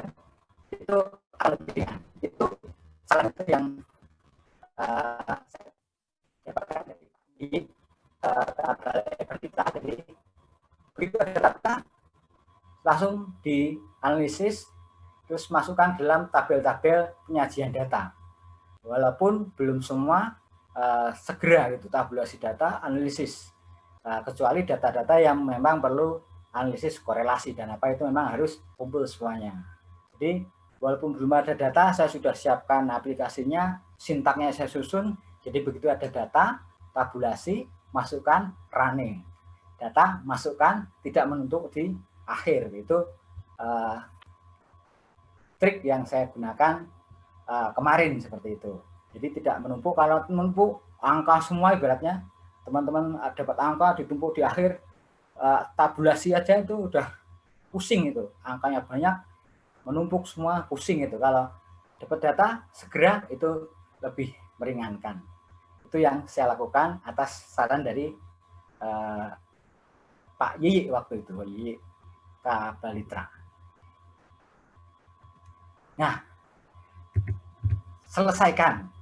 Jadi kalau menyusun proposal, rencananya sudah benar, penelitiannya sesuai rencana, datanya sudah lengkap, kadang untuk menyusun ini ada mungkin virus magernya di sini. Jadi kalau males gerak, magernya sudah menghinggap virusnya itu, tidak apa. Kalau saya nikmati saja. Saya 1 bulan tidak menyentuh laptop, saya nikmati.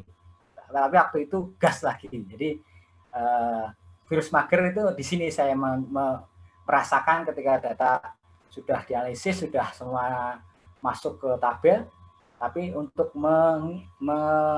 membahasnya itu agak malas gitu, agak mager. Tapi kalau saya nikmati saja dulu, tapi jangan lama-lama. Jadi saya sudah tadi yang saya sebutkan, kerangka tesis, bab pembahasan sudah saya buat, tabel saya buat. Ketika data sudah ada, sudah masuk, saya tinggal masukkan. Memang ada saya mengalami fase malesnya itu untuk membahasnya. Data siap semuanya, tabel masuk semua, tabel semua. Tapi untuk mengerjakan membahas satu-satu, karena kalau di UGM itu kan diminta setiap parameter dibahas ya, misalnya tabel ini pengaruh pelaporan terhadap tidak berbeda nyata itu setiap parameter dibahas satu-satu dulu, baru nanti dikorelasikan seperti itu. Nah, itu yang perlu niatan yang lebih ekstra untuk mengerjakan itu. Waktu itu yang saya lakukan.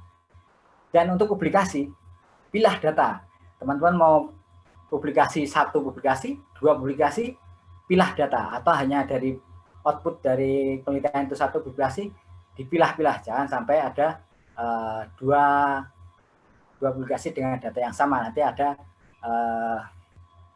duplikasi. Nah, yang saya kerjakan adalah dulu waktu itu adalah publikasi dulu, karena dulu ada perubahan kalau waktu pandemi itu, kalau sudah submit itu boleh ujian tes waktu itu. Tapi kalau saya sekarang yang harus adalah pendidikan, karena tesis dan publikasi itu datanya sama seperti pendidikan. Tapi saya selesaikan dulu waktu itu publikasi, saya kerja dulu submit, terus saya acceptednya publikasi saya kerjakan tesis. Begitu accepted, tesis juga jadi, semua jadi, saya akhirnya bisa menyelesaikan tesis ini di sebelum 2 tahun seperti itu. Jadi itu yang pengalaman saya bisa ditiru, semoga menginspirasi seperti itu. Dan ini mungkin sudah mau akhir.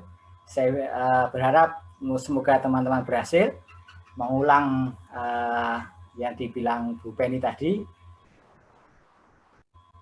Yang penting adalah rencana, kita tinggal rencana, tapi yang Maha Berkehendak yang menentukan seperti itu. Jadi rencana, proposal itu harus juga diajukan kepada yang Maha Berkehendak. Kita memberikan kelancaran. Dan rencana dalam proposal itu juga perlu dikomunikasikan dengan betul-betul kepada dosen pembimbing. Saya waktu itu datang ke dosen pembimbing, target 30%, kalau saya bilang dulu ke dosen pembimbing, saya pengen lulus 2 tahun. Tapi dosennya tidak mengiyakan. Jangan 2 tahun. Sebelum 2 tahun katanya seperti itu. Waduh, saya semakin tertantang. Jadi alhamdulillah tim pembimbing mendukung, semuanya mendukung, akhirnya selesai tepat waktu dengan hasil yang baik. Rencana-rencana ini juga harus dikomunikasikan dengan keluarga untuk dapat dukungan, kepada teman-teman forum juga, untuk teman-teman minimal seangkatan biar untuk saling mengamati, saling menyemangati, saling mendukung gitu, mengingatkan kalau terjadi mager itu mengingatkan, ayo dikerjakan. Jangan kayak adat kita ketimuran, kadang tuh udah sampai apa prosesnya, saya belum ngapa-ngapain, belum selesai apa-apa, tapi ada sudah melakukan. Jadi jangan merendah, tapi justru saya sudah proposal, biar temannya juga terpacu. Jadi jangan, kadang kan ada yang merendah gitu ya, saya belum selesai, atau malah janjian biar cepat lama. Gitu. Lulusnya bareng ya. Nah, itu lulusnya bareng, kalau sama-sama cepat nggak apa-apa, kalau sama-sama lama itu justru merugikan seperti itu. Yeah. Dan semoga beruntung teman-teman kita wisuda di gedung GSP, Geraha Sabha Pramana. Amin. Saya wisuda online, Mas. Oh iya betul. Ini yang saya tidak bisa kayak Bu Penny tadi ada pakai fotonya begitu kan. Saya hanya kasih samir UGM sama samir kumlot yang masih plastikan ini, Mas. Belum saya. Bisa ditunjukkan, Pak. Kalau teman-teman mau pinjam, mau buat foto sekarang, saya pinjamkan. Jadi mungkin itu dari saya. Maaf banyak salah. Semoga teman-teman senang menjalani tugas belajar. Semoga selamat menikmati proses menjalani tugas belajar. Semoga dimudahkan, dilancarkan, lulus tepat waktu dengan hasil yang baik. Saya tutup dengan piye kabar Lur? Ya luar biasa itu bagaimana. Oke, terima kasih Mas Pak Nurkolis Nugroho ya, menarik sekali ya langkah-langkah triknya ya. Jelas di sini pasti banyak teman-teman atau bapak-bapak, ibu-ibu, rekan petubel nih yang bertanya-tanya, apalagi yang masih kita mengambang-ambang. Nah, paling tidak ada beberapa di checkbox yang saya rangkum, ada beberapa pertanyaan ke Bu Penny, kebanyakan ini Bu. Jadi karena Ibu energik dan luar biasa Ibu, jadi menebar positif Bu. Jadi banyak yang antusias Ibu. Jadi ada beberapa rangkuman yang saya rangkum pertanyaan dari peserta ke Ibu Penny adalah satu, bagaimana kita memanajemen waktu Bu, manajemen waktu ketika kita pengen lulus tepat waktu. Ada beberapa kondisi baik keluarga maupun dari ada iklim atau keadaan. Kalau sekarang kan keadaan tentang pandeminya Ibu, gimana langkah-langkah yang tepat. Yang kedua adalah ada satu dari peserta menyatakan bahwa tulisan Ibu menarik. Beliau ingin minta abstraknya Ibu, karena beliau mencari di ITD-nya di UGM belum ketemu. Nah, selanjutnya adalah pertanyaan yang terakhir adalah gimana Bu terkait dengan izin belajar. Nah, manajemen kalau tugas belajar kan dibebas tugaskan Bu. Nah, kan bisa fokus belajar. Nah, kalau izin belajar seperti apa mekanismenya Bu, manajemen waktunya itu. Yang jelas itu dari beberapa rangkumannya. Setelah mungkin ini monggo untuk para narasumber untuk waktu dan tempat saya persilakan untuk menanggapi. Matur suwun. Terima kasih Pak Wardi. Semangat untuk pertanyaan di chat room ini. Wah, ini banyak ini ya. Ya inilah kalau Bapak-bapak dan Ibu-ibu semua sudah bersemangat, berarti saya sudah berhasil memberikan bara api. Ya, ini ya. Tapi tetap harus konsisten nih, 2 tahun dan 3 tahun. Ini tadi dari Pak Nur saya setuju sekali. Manajemen waktu, saya lihat jadwalnya Pak Nur itu sudah tepat dan memang itu yang harus kita kerjakan ya teman-teman Bapak Ibu yang lagi S2. Memang betul. Kalau S2 itu, kalau kita ngambil time schedule seperti Pak Nur ini, udah bleng wis, langsung 2 tahun itu selesai. Kalau S3 ini memang harus ekstra lagi, karena kita harus menghadapi promotor yang lebih banyak, kemudian nanti harus ada penguji yang lebih banyak, kemudian harus ada penguji eksternal juga. Ini memang harus efforts-nya sepower, paling tidak bisa lebih cepat dari saya lah. Itu yang saya harapkan, supaya hari ini saya bisa memotivasi Bapak Ibu semua. Itu saya akan senang sekali kalau yang hadir di dalam diskusi ini. Nanti saya mendengar dari ketua forum nih udah 3 tahun. Nah ini Pak Kris nih harus semangat nih Pak Kris, 3 tahun nih. Pak Kris, ayo. Ya oke. Jadi yang pertama untuk manajemen waktu, yaitu tadi kembali kepada diri kita. Kalau kita sudah, ya samalah kalau kita mau membangun bahtera rumah tangga nih ya, dengan anak-anak kita, dengan suami kita. Ini kan kita kan harus punya manajemen keuangan maupun manajemen waktu supaya anak-anak kita nggak protes, suami kita nggak protes. Paling kalau ibu-ibu ya. Ini tadi yang bertanya ibu-ibu apa bapak-bapak ya? Siapa Mas Wardi yang tadi manajemen waktu? Manajemen waktu pertama Mbak Junita, terus selanjutnya adalah Mbak Purwaningsih. Mbak Purwaningsih dan Mbak Fitri. Dan ada satu lagi Pak dari Pak Mas Wahyu nih kalau nggak salah. Gimana kalau kita terkait dengan biaya? Apakah bisa LPP atau PP? Itu monggo. Pertama bicara waktu dulu. Manajemen waktu yaitu tadi yang sudah saya sampaikan yang saya alami sendiri tadi. Itu bisa menjadi salah satu pengalaman dalam manajemen waktu. Kemudian yang dialami Pak Nurholis tadi juga saya lihat di 4 semester tadi, itu manajemen waktunya sudah baik. Jadi maksudnya waktu untuk studi ya, kalau waktu untuk keluarga dengan ini terlepas dari masing-masing individu, karena kalau masalah keluarga dan personality itu nggak bisa disamakan antara mahasiswa yang satu dengan mahasiswa yang lain, karena kita berdiri di sini itu untuk mengejar target 2 dan 3 tahun untuk S2 dan 3 tahun untuk S3. Jadi ya harus itu tadi, semester 1 ini sudah proposal ini sudah kepegang, ini waktu. Karena kita 6 semester itu harus selesai. Jadi semester 1 itu harus sudah ada proposal yang sudah terbayang. Besok ini harus wisuda tanggal segini. Itu tadi kan sudah disampaikan juga Pak Ali dan Pak Haris ya, seperti yang di awal tadi. Jadi saya setiap bikin report laporan studi yang ke Litbang tiap bulan itu, saya di situ sudah punya ancang-ancang. Jadi paling tidak saya selesai di bulan, waktu itu saya ancang-ancangnya November 2018. Saya hanya meleset 1 bulan, itu Desember 2018. Dan itu pun saya harus mengejar Bu Rani itu ke Korea, nggak cuma 3 bulan beliau, hampir 5 bulan beliau ke Korea. Itu pun saya harus berburu revisian dengan beliau, dan itu ada strateginya. Memang kita harus saling komunikasi dengan pembimbing pertama. Hidup mati kita berasal dari, istilahnya hidup mati untuk lulus ya, istilahnya itu dari promotor. Hubungan yang harmonis dengan promotor dalam artian dari sisi konteks disertasinya ataupun dari sisi berkoordinasi dengan para pembimbing yang lain ataupun calon penguji, ini adalah semua atas bantuan dari promotor. Jadi kita harus benar-benar menjalin harmonisasi yang sangat baik dengan promotor kita. Makanya apa yang diminta oleh promotor saya itu saya berupaya untuk memberikan tadi. Dia minta 7, saya kasih 9. Dia minta selesai besok, lusa saya selesaikan besok. Itu yang membuat beliau percaya dengan saya.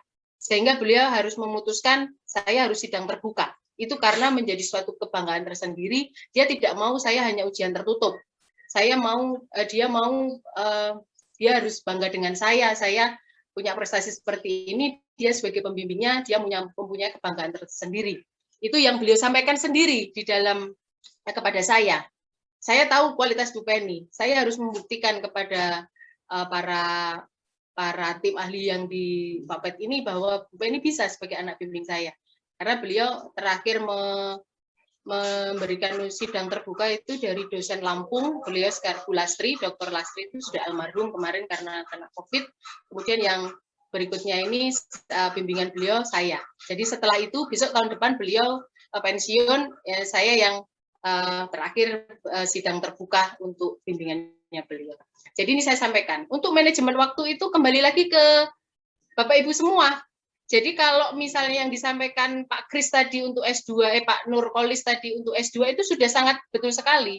Jadi pertama, proposal harus sudah ada dulu dan sudah didiskusikan. Kemudian bisa bertemu dengan calon promotor setelah keluar SK yang dari pasca itu langsung dibawa ke masing-masing pembimbing kita atau pembantu pembimbing kita, menyodorkan, Pak ini proposal kotor saya.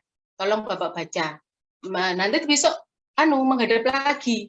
Pokoknya jangan sampai tidak kelihatan muka kita di depan para pembimbing kita. Manajemen waktu itu tadi kalau Bapak Ibu saya yakin sudah pada ahli. Istilahnya kembali lagi kepada konsistensi dari masing-masing. Karena tadi yang saya sampaikan di slide saya, kemudian disampaikan Mak Nurkolis itu sudah salah satu contoh memanajemen waktu. Tinggal kembali lagi kepada personality Bapak Ibu semua, bisa meng-copy paste atau tidak dari yang kita sampaikan hari ini. Coba direnungkan, karena bahan renungan tadi merupakan salah satu kunci sukses Bapak Ibu bisa lulus studi tepat waktu. Kemudian untuk yang Mbak, ini ya, tadi sekarang sudah ada deh Mbak, nanti di lantai 2, perpustakaan pusat itu pasti ketemu. Di search aja Gen MC4R, saya nanti di kata kuncinya itu nanti Gen MC4R. Jadi saya kan untuk pemulihan kemarin untuk marca genetik sapi Madura dari sifat fenotipik dan genotipik ya. Insya Allah nanti pasti ketemu karena kita kalau mau wisuda kan harus submit di perpustakaan pusat tuh. Semua file kita sudah diunduh atau kita sudah upload di perpustakaan pusatnya UGM pasti ada. Tapi nanti nggak apa-apa, bisa di Japri, nanti saya kasih PDF-nya disertasi saya juga boleh, nggak masalah. Insya Allah nanti akan membantu menginspirasi dari ini tadi Mas Wardi siapa yang bertanya dari yang Ibu Fitri Bu. Fitri dari mana?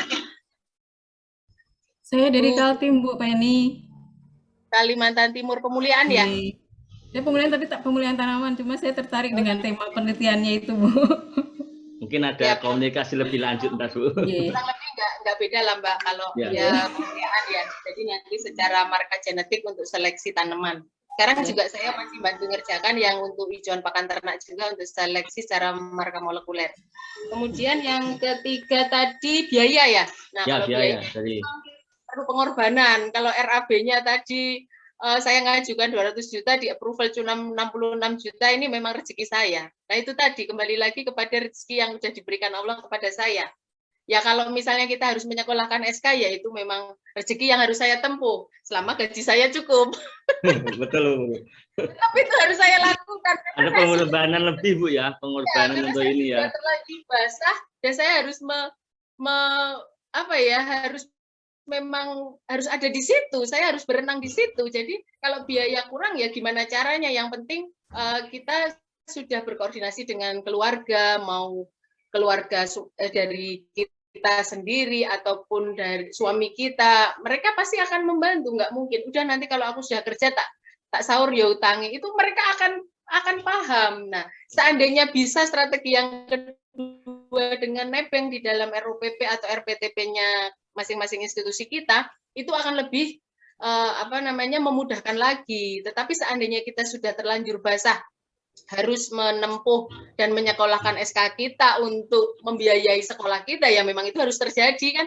Yang penting nanti kita masih bisa makan ya, meskipun hanya dengan segala sesuatu yang sederhana, tapi itu memang harus yang kita alami seperti itu. Semua kalau disyukuri akan nikmat, pasti akan nikmat. Makanya kembali lagi kepada rezeki itu tadi, pasti aja jalan untuk mempermudah semua langkah kita. Betul. Terus apa lagi Mas Wardi? Mungkin yang kelewat. Terkait dengan ini, Bu, izin manajemen waktu izin belajar, Bu. Ini terakhir dari Ibu Purwaningsih. Kalau izin belajar emang suatu kasus tersendiri yang terkadang ini berat juga untuk, karena izin belajar itu mungkin tidak diberikan batasan waktu ya setahu saya. Karena ini tidak ada kaitannya dengan pengeluaran anggaran negara dalam membiayai studi kita. Jadi itu kembali lagi kepada permodalan kita secara individu, ya kan? Kalau izin belajar itu kan semua kita dari biaya masing-masing. Kalau sudah izin belajar, kita biasanya harus punya manajemen waktu yang lebih ketat lagi. Harus power kita semakin ditingkatkan lagi dibanding dengan yang dapat beasiswa. Karena kalau kita lelet, dalam artian kita tidak konsisten dengan waktu yang sudah kita tetapkan di awal, ya ujung-ujungnya duit kita juga akan lebih banyak masuk di situ, kan gitu.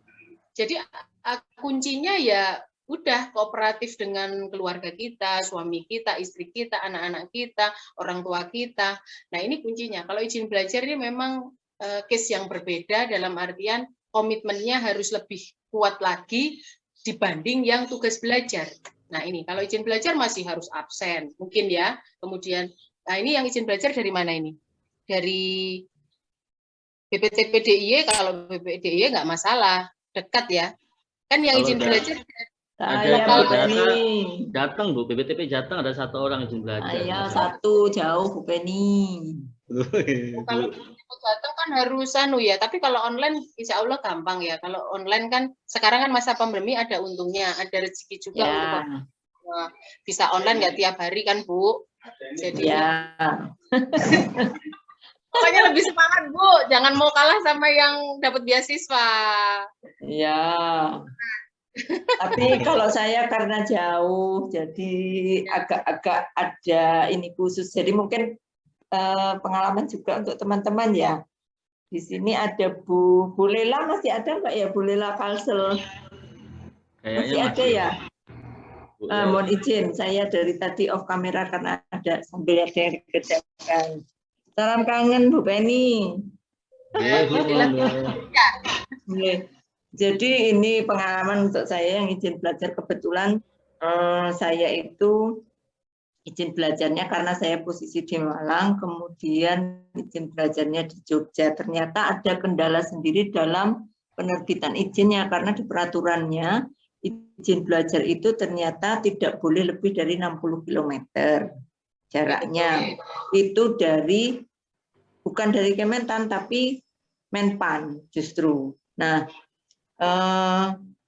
dengan itu, jadi Litbang kemarin memberikan saran kalau untuk kasus seperti itu bisa, karena saya ada alasan khusus ya, tidak izin belajar yang artinya plong-plongan hanya nekat izin belajar, enggak, ada wacana untuk disponsori oleh ASEAN meskipun MOU-nya masih dalam proses, tetapi diminta untuk mengajukan lebih dulu biar nanti bisa inline dengan kegiatannya. Nah, kemarin dijembatani oleh Litbang, tapi harus mengajukan surat berjenjang juga. Jadi saya turunnya surat tuh hampir 1 semester. Jadi saya masuk di semester genap kemarin, akhir tahun, izin belajarnya itu baru keluar bulan Mei kemarin. Nah, nanti mudah-mudahan di belakang tidak bermasalah. Karena ternyata kalau berjarak jauh seperti itu, jadi institusi saya harus menempatkan saya secara formal di institusi yang dekat dengan perguruan tinggi. Jadi saya dibuatkan surat penugasan ke BPTP Jogja. Jadi nanti kalau saya ke Jogja, nanti absennya di BPJ Jogja seperti itu. Dan seterusnya, dan surat itu berjenjang dari Balek ke Puslit, ke Litbang, baru turun lagi, dan penugasan resmi untuk izin, penugasan resmi untuk antar institusi itu bukan dari UPT tetapi dari eselon 2. Jadi terbitnya surat penugasan dari itu saya itu dari Puslit Bang Horti. Nah, jadi seperti itu. Jadi awalnya kong kali kong antar kepala balai dulu, terus pada setuju ya gitu, terus akhirnya difasilitasi oleh Litbang dan itu atas saran Litbang. Dan karena sudah ada kasus juga seperti itu, jadi dari Balitra kalau tidak salah ya, Balitra izin belajarnya di UB karena alasan tertentu, tapi kalau itu murni izin belajar sendiri, tidak ada wacana sponsor dan sebagainya, itu pun masih difasilitasi dengan cara seperti itu. Nah, ini mungkin ada Bulela nggak? Bulela itu agak berkendala juga, kemarin tanya-tanya ke saya, itu by risetnya LIPI. Nah, terkendala karena Bulela posisi kan ada di BPTP Kalsel, kemudian tugas belajarnya di UGM. Nah, sepertinya beliau juga akan mengurus administrasi seperti saya. Cuman kemarin agak ininya Bulela karena sponsornya dari LIPI, terus antar BPTP, misalnya BPTP Kalsel dengan BPTP Jogja itu kan, masa BPTP penugasannya ke BPTP, tidak apa-apa, ditelusuri saja, namanya juga usaha ya, siapa tahu nanti segera ini kayaknya mau diupayakan seperti itu. Jadi mungkin nanti ke depan teman-teman forum kalau ada kasus-kasus izin belajar seperti itu, mungkin sebagai gambarannya saya prosesnya seperti itu. Itu Bapak dan Ibu, monggo dilanjut pengalaman dari saya. Langsung Ibu Susi atas sharing pengalamannya. Luar biasa ini. Gimana Ibu Susi? Selanjutnya ke tanggapan dari narasumber kedua untuk Pak Nurkolis Nugroho terkait dengan pertanyaan tadi. Pak Nurkolis? Pak Nurkolis? Mungkin beliau sedang ini ya. Halo Pak Nurkolis? Ya, Mas Fardi. Gimana Pak Nurkolis terkait dengan tanggapan tadi, menambahkan daripada pertanyaan yang di chat room tadi terkait dengan manajemen waktu, dan bagaimana sih untuk kita lebih cepat tepat waktu Pak gitu Pak, atau mungkin kalau pengalaman dari Nurkolis kan kalau di UGM kan selain daripada dana riset Litbang sendiri kan masih ada dana pasca ya, dana hibah penelitian ada juga, terus dana RTA juga ada untuk yang pasca ya, jadi masih banyak jalan menuju Roma. Gitu, apakah ada pengalaman dari Pak Nurkolis khususnya untuk Fakultas Pertanian ya? Kalau peternakan kan ada beberapa kemarin ada ini ya, mungkin informasi bagi teman-teman yang baru, rekan-rekan yang baru adalah kita tidak untuk kemungkinan hanya Litbang aja, kita bisa ikut proyek dosen atau ikut RTA dan ada dana hibah penelitian juga. Jadi mungkin itu bisa diberikan informasi Mas Pak Nurkolis. Monggo Pak. Ya baik Mas Fardi. Terkait dana penelitian ya, memang kalau RTA dan biaya riset dari kampus itu tentu lebih ke komunikasi ke dosen pembimbing ya, adakah itu kesempatan itu. Kebetulan saya tidak mengakses RTA itu, saya justru mendekati ke kantor. Jadi tema penelitian saya carikan payung kegiatan di kantor itu ada apa enggak. Ya, alhamdulillah ada. Jadi selain dapat dana dari ROPP, dapat juga dari bank. ROPP mengharuskan saya untuk keluaran yang diminta mereka adalah proceeding internasional. Jadi mereka minta apa? Kan kalau kita danai kita diminta ini ya, outputnya begitu. Ya, output daripada luaran itu. Betul. Bisa terpisah. Untuk syarat lulus ada, untuk mereka yang mendanai ada. Kalau RTA saya kebetulan tidak mengakses itu. Kalau teman-teman mau memanfaatkan itu bisa dikomunikasikan tentunya dengan dosen pembimbing, karena setiap dosen ada itu RTA seperti itu. Oh, ada ini ya, kotanya Ada. lah, kota per dosen ya. Jangan khawatir kalau teman-teman aktif gitu ya, maksudnya kesulitan dana bisa cari infonya ke dosennya seperti itu. Terkait dengan manajemen waktu tadi, saya setuju juga dengan Bu Penny ya.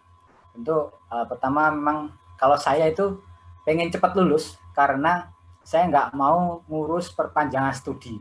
Saya nggak mau bayar karena saya nggak punya uang. Jadi betul, saya benar-benar itu motivasi. Jadi teman-teman harus punya motivasi untuk menyelesaikan studi ini tepat waktu. Jadi kalau ada motivasi, nanti disusun targetnya. Targetnya itu seperti apa? Saya semester 3 harus selesai penelitian saya dulu. Jadi 1 semester saya fokuskan ke penyusunan tesis dan publikasi. Alhamdulillah sesuai rencana. Mungkin rencana-rencana ini juga teman-teman yang lain sudah membuat, cuma ada yang tidak beruntung karena pandemi. Saya beruntungnya, saya merasa beruntungnya itu ketika saya memutuskan untuk pergi dari Jogja, karena kalau saya bertahan di Jogja waktu itu pasti kena lockdown kampus, lockdown laboratorium, jadi saya tidak bisa melakukan pengamatan. Karena saya keluar, justru keberuntungan saya di situ. Terkait pembagian waktu ya, saya juga tidak terus-menerus sehari mengerjakan tesis, mengerjakan publikasi seperti itu. Saya hanya menyempatkan sehari, kalau saya sukanya itu malam ya, malam menyempatkan waktu berapa 2 jam lah paling, 2-3 jam saya kerjakan itu kayak gitu terus ya. Yang penting perharinya saya ada progres, walaupun 1 kalimat atau apa saya kerjakan, atau hanya mengecek ada salah tipe-tipe saya kerjakan seperti itu. Waktu itu pun waktu masih di Jogja, karena saya itu ngelaju ya 1 jam perjalanan dari Bantul ke kampus itu, saya punya saya tidak mau membawa tugas kuliah itu ke rumah. Jadi saya berangkat kuliah jam 7, saya ada tugas saya kerjakan di perpus, saya ngerjakan proposal di perpus, saya nyari literatur di perpus, di ruang belajar, pulang saya sudah tidak mengerjakan. Jadi mungkin kalau di rumah itu harus mencari waktunya, harus lebih berusaha lagi. Kalau sudah keluar rumah harus dimanfaatkan betul kalau saya terkait dengan waktu gitu ya. Tapi begitu saya ke Kalimantan, saya sendiri ada di rumah sendiri, saya juga tidak terus-menerus mengerjakan apa gitu, itu jadi malah stres. Jadi sempatkan saja, disiplinkan gitu. Kalau saya itu malam sebelum subuh itu ya saya sempatkan, sampai kan kalau sampai setelah subuh itu siangnya nanti saya untuk lihat penelitian, pengamatan. Kalau malamnya saya mengerjakan seperti itu. Jadi teman-teman bisa sempatkan saja, tidak harus terus-menerus, tapi sempatkan. Jadi ini ya, lebih menjaga ritme ya Pak Nurkolis ya. Ya, matur suwun Pak Nurkolis atas ini ya, atas penjelasannya yang jelas tadi sudah terjawab semua. Mungkin tadi ada satu saya lihat peserta yang menaikkan hand raise. Tadi saya lihat Junita Nambela ya. Mbak Junita, ada yang ditanyakan Mbak? Tadi saya lihat hand raise. Halo Mbak Junita, mungkin ya Mas Wardi. Ya gimana? Ada yang bisa ditanyakan atau gimana? Tadi ke hand raise, monggo. Waktu saya persilakan. Iya, tadi kan sudah disampaikan juga di chat Zoom. Kalau berkaitan dengan waktu yang disampaikan Kaprodi kita kemarin. Jadi kan mohon maaf nih Mbak Junita, fakultas mana Mbak anunya? Saya kan Prodi Agronomi. Jadi kemarin itu di penyambutan, sebelumnya kan kita kan angkatan 2021 itu kan kalau untuk pengambilan SKS itu diarahkan maksimum 24 SKS. Lalu ada beberapa dari kami yang memang tidak mengetahui itu mengambil sekitar 23, 22 SKS di awal.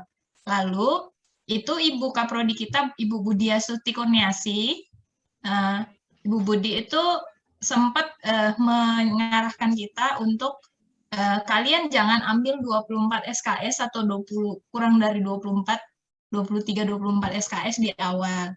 Karena untuk prasyarat ke S2 itu kan 32 SKS. Mudahnya untuk semester 1-2 kan karena kalian masih ada kuliah, ambil saja 32 dibagi 2, jadi 16 SKS. Kalaupun berlebih, lebihkan 1 atau 2 SKS saja. Jadi bobotnya itu hanya 16 atau 17 SKS. Jadi jangan ambil banyak-banyak. Jadi nanti kalau memang kalian memang oke, bisa digeber di semester 2. Dengan kata lain, sebenarnya kita hanya bisa untuk penelitian itu di semester 3, Bu. Jadi dengan kata lain sebenarnya kalau dari yang kata Mas Nurkolis, mungkin dari awal ini kita udah nyediain nih, nyicil-nyicil untuk penelitian tesis kita apa. Sudah dibuat proposalnya, cuman kalau misalnya di semester 2 itu kan kita masih ada kuliah, yang dibawa itu masih banyak sekitar 15 atau 16 SKS. Jadi dengan bobot segitu, otomatis kan masih banyak tugas-tugas juga. Dengan kata lain, masih fokus kita masih terpecah nih, Bu. Bagaimana kira-kira menyiasatinya gitu. Dengan kata lain ini kita mau cepat juga karena memang Kaprodi kita bilang nggak boleh terlalu cepat gitu. Kasih. Oke, terima kasih Mbak Junita. Mungkin ini ya terkait dengan kebijakan fakultas mungkin dan jurusannya Mbak Junita ya, Ibu ya, sama Pak Kolis ya, mungkin strict untuk mengambil SKS, beban mata kuliah wajib bisa terselesaikan sehingga semuanya itu jalannya tuh baik gitu loh, dan tepat waktu. Mungkin itu yang saya tangkap. Jadi tadi sebetulnya sudah dijawab semua sebetulnya oleh dua narasumber kita tadi terkait dengan manajemen waktu. Intinya adalah manajemen waktu itu perlu kembali ke kitanya, Bu ya, ke petugasnya sendiri. Mau apa enggak untuk kita cepat target lulus. Yang jelas tadi ketika sudah ini saya rangkum ada beberapa poin yang terpenting adalah kalau saya boleh ini Bu merangkum ya dari dua narasumber itu adalah kunci utama adalah kita adalah kekuatan spiritual. Kekuatan spiritual kita mendekatkan diri kepada Allah. Sebetulnya itu, kuncinya itu. Jadi kekuatan ibadah lah memperlancar kita untuk ke segala semuanya. Itu yang kuncinya adalah ibadah kalau saya lihat tadi itu. Kalau niatkan kita tugas belajar ini kita niatkan ibadah, insya Allah semuanya dimudahkan oleh Allah Subhanahu Wa Taala, Tuhan yang Maha Esa. Itu yang saya tangkap tadi dari dua narasumber ini. Selanjutnya saya bisa merangkum ini adalah PDCA. Jadi PDCA itu adalah plan, do, check, dan action. Kita memplanning dulu apa yang akan kita planning ke depan tuh ngapain. Kita planning, sudah kita planning, jangan lupa, baru kita lakukan do-nya. Do-nya tuh ngapain yang kita harus lakukan. Setelah do, kita lakukan namanya check. Apa sih kekurangan kita, deviasinya apa sih yang perlu kita lakukan, dan selanjutnya adalah action. Sehingga kita bisa cepat waktu dan setidaknya tidak terlalu lama. Dan kunci yang utama adalah kalau sudah berkeluarga adalah kesepakatan dengan keluarga. Karena apapun yang terjadi adalah keluarga adalah segala-galanya. Jangan sampai kita mengejar sesuatu yang notabene mengorbankan keluarga. Mungkin itu ya yang poin yang saya tangkap dari dua narasumber ini luar biasa sekali.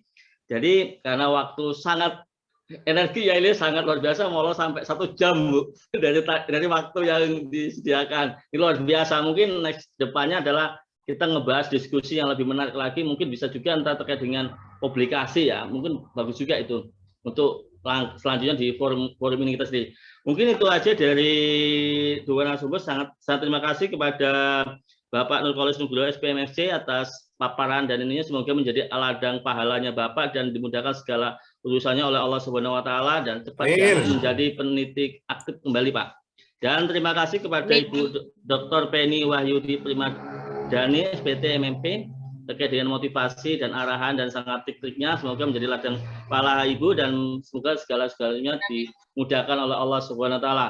Mungkin itu aja dari diskusi ini, saya tutup. Akhirul kalam, Assalamualaikum warahmatullahi wabarakatuh. Salam sejahtera dan salam sehat selalu. Rahayu, rahayu. Waalaikumsalam. Sesi sertifikat. Saya kembalikan ke Mbak Dolti ya selaku MC. Waktu dan waktu silakan. Monggo. Terima kasih Mas Wardi yang sudah memandu acara untuk sesi kedua ini, dan juga para narasumber yang sudah berbagi pengalaman yang sangat berharga untuk kita semua, terutama untuk mahasiswa yang barusan masuk. Nah, untuk penyegaran kembali, selanjutnya kita kuis kembali, nggih. Monggo panitia kuis. Sebelum kuis mungkin sertifikat dulu.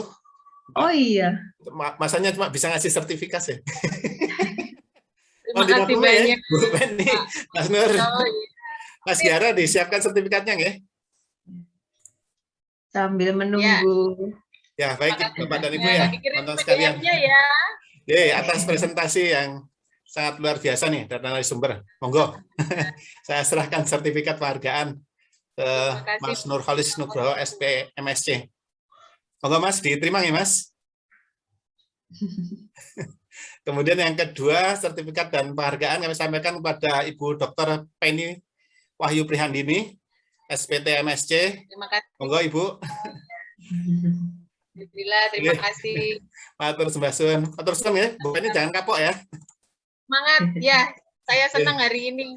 Mas Nur jangan kapok, insya Allah kalau diundang-undang kembali. Monggo, Mbak Dolti. Ya, langsung aja ke panitia kuis. Dipersilahkan. Baik Bapak Ibu, sebelum nanti penutupan kita sedikit bermain kuis lagi ya.